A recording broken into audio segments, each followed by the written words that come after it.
Hello, hello, it's Julie Davison from juliedavison.com. I'm popping up for a surprise Facebook Live. I decided to redo the Forever Forest card that I shared with you on Thursday night. This was my final result. I was really struggling with that embossing and trying to get it to look just right to do this emboss resist. On my final card on Thursday, I ended up embossing in white and then doing a watercolor wash over it. But I still just wasn't happy and wanted to bring some more of the gold back in there. So I decided to change it up and just to do a watercolor wash on the background. And then I added some glitter gold. Oh my gosh, I absolutely just love this. So here is my revised version. And I just thought I would get on really quick and step through how I made these. So I finished up all my cards except this last one. I'm sending these to my team members who had awesome sales. And sending a little gift to go with it. So I made up a whole bunch for them. Using the Forever Forest bundle. This one is in the green September through December 2023 mini catalog, and it has some coordinating dies, which I love almost as much as the amazing stamp set. So let me see. I die cut these ahead of time. There's the dies. So I used 3 of the detail dies, and I die cut them from a 3 by 4 inch piece of this gold glitter paper. And if you haven't seen this yet, you guys need to check this out. This is part of the special release designer paper that came out last month. There's 1 sheet of silver and 1 sheet of gold. They're 12 by 12. And this is self-adhesive paper. So the adhesive is already built in. It's kind of genius. So it made this project super, super quick and easy.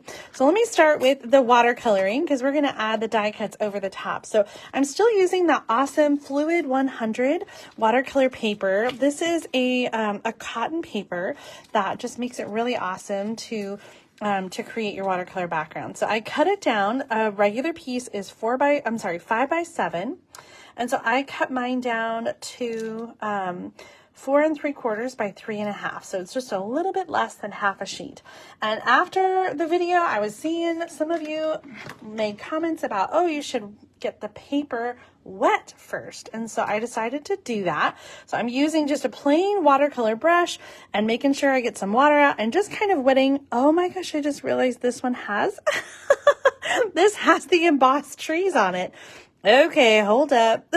You know, I could still do it, but I wanted to show you one without the trees on it. Do you see the trees embossed on there? That's so funny. I thought that I had just an extra one that was cut and I didn't even notice the trees. So, well, let me cut a new one really quick. Here I was. I thought I had everything ready to go. Oh, 3 1/2 inches and then cutting a little bit off so that it is the right proportions to go on the card. Okay, let's do them both. I'm going to do the emboss resist. So if you missed Thursday night's video, I embossed these trees with white embossing powder onto the watercolor paper. So I'm starting with just water because this will help the ink with the water to just go on a little bit more smoothly. So starting with water, and then I'm using ink from my Night of Navy ink pad. So I'm going to give it a little squeeze, and that is going to pull some ink here in the lid. Then I'm going to take a different water painter, and these come in a package of 3. So there's 3 different tips. There's this wide one and then this larger one, and the other one is just a little bit smaller, but also kind of a paintbrush tip like this. Okay, so I'm going to add some water here and pick up some of this blue color. I'm going for a nighttime sky. And I am going to watercolor over. And you can see I've got this wonderful water already down. And so my ink just goes on so beautifully. And the watercolor resist now, you can see the trees just peek right through.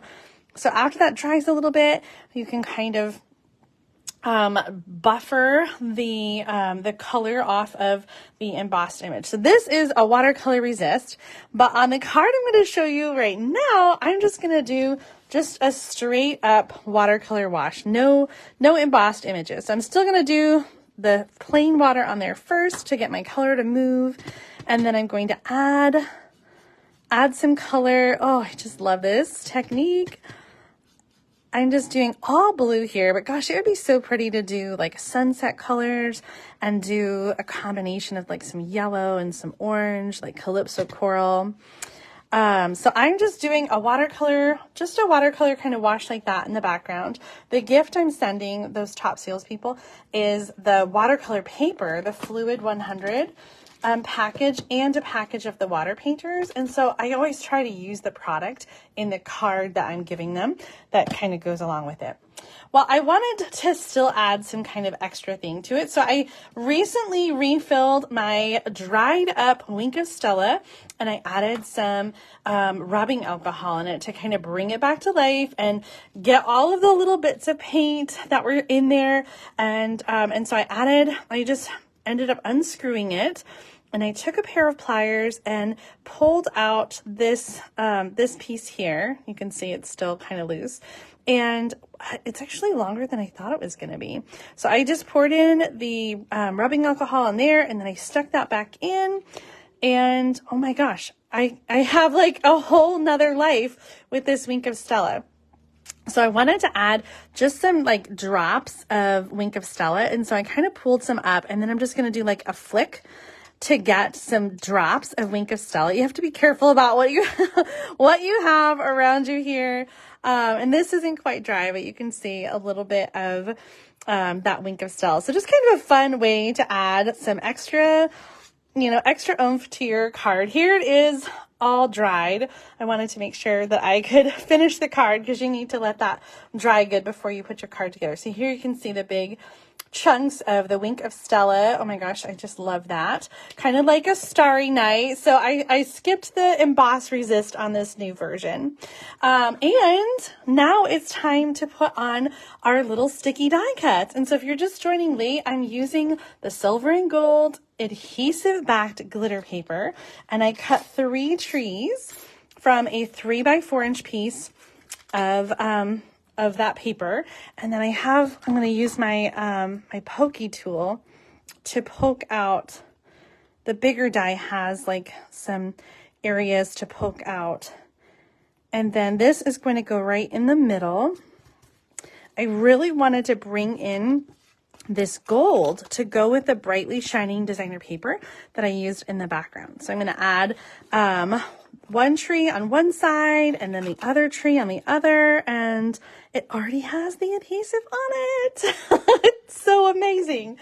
Okay, so on our cardstock, I'm using the thick, very vanilla cardstock. I stamped some trees on the inside, and for the front, I'm using a 4 1/4 by 5.5 piece of the brightly shining paper. And guys, I think I put together 6 cards before I thought, Julie, you have this whole piece in the middle and you're just covering it up. So I wish I'd thought of that sooner. And I decided just to punch a quick hole with the 2 3/8 inch circle punch. So now I have some of those pieces that I can save and use for another card. Like I said, wish I had thought of that when I made the other cards, but I just covered up a big piece of beautiful designer paper. Oh well. So I am just going to use regular adhesive to stick this on. And my thought was this should cover the whole front of the card, but you can see I've got a little bit going on the sides. And sometimes that happens when you cut your cardstock. Like it's not exactly 8.5. And so sometimes you end up with like a little extra rim. So I'm just going to trim that off. I want it to be nice and flush, and I want the whole thing to be filled with the color. And you could use Night of Navy as your card base, but I really wanted to use the thick, very vanilla, because now I don't have to add another layer on the inside, and you can just stamp and write your message on the inside. Might have been a little cleaner to take it in the paper trimmer. Oh my gosh, it's so wavy. Well, I'm gonna trim it up a little bit when I'm off camera and just kind of straighten that up, but you get the point. The next part is going to be to add the watercolor paper with Stampin' Dimensionals. And so I'm going to do that with 1 in each corner and 1 in the middle. And you really need to make sure your paper is dry. Otherwise, it's not going to stick very well and it's going to warp a little bit. So we've got our our design around the edges. And then to finish off the card, I have that gorgeous navy and gold glitter ribbon back in stock behind the sentiment. And this sentiment, it says, so very proud of you. And this comes from the stamp set called So Sincere. This is such a great stamp set in the mini catalog. I love the variety of sentiments and the style and the font. I think it's just such a really great one. Kind of wishing now that I'm like looking at this finished card, and here are the other ones I used made with the other patterns. I'm kind of wishing I'd added some of the gold sequins like I had on my original, but I mean, that's not a problem. I still absolutely can add those in. No, maybe these are the ones I used, currently out of stock, but they'll be back soon. These are from the annual catalog, and they are the neutral adhesive backed sequins. And so you can add a little bit of bling. Always good to bring that gold back in.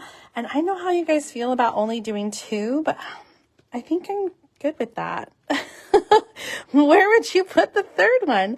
If you added a third one, maybe like over here. I always like to make like a triangle, so I'd want to put it down here, but it seems weird to have stars at the bottom of the trees. So I'm going to go with 2. I think that it does kind of round out this side of the card. And when you make your card at home, you can use as many sequins as you want. So if you want to do 3 or 5 or 12, that's totally up to you. So here is my revised version of the Forever Forest. Did you see? I stamped the envelope to match. So fun. So here's the one that I shared on Thursday night. I did the emboss resist, which is such a fun technique. But like I said, I really wanted to bring some of that gold back in. And so I think this glitter paper really did the job. So just wanted to give you a quick peek. Thanks for tuning in tonight. Totally a surprise little live, but I hope you enjoyed the pop-up and that you are having a fabulous week. I'm going to see you in just a couple days on Thursday for Thursday Night Stamp Therapy. I guess that's going to be Thursday, November 2nd. So I guess one last reminder, because this might be my last video before the end of the month. Our starter kit special ends tomorrow on Tuesday, October 31st.